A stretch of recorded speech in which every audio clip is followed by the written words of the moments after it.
What's going on, guys? Today I'm going to show you how to reset the oil change light on your Jeep Compass. This will be for the 2017 and a half on up to current, which is 2020, 2021 body style. I believe they changed it there in mid 2017 possibly. The older body style may be the same steps, but this is the body style we are talking about today.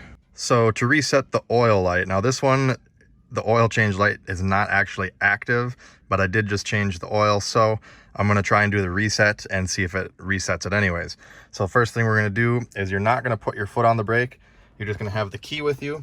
Then you're going to hit the start button just one time. Again, don't put your foot on the brake. And when everything comes on like that, you can go ahead, hit the gas pedal to the floor and up 3 times, and then turn the ignition back off. And that should clear out your oil change light. If this video helped you out, make sure you hit that like button, subscribe for more videos like this, and check me out on Facebook at Tony the Truck Guy. Thanks for watching. Have a great day.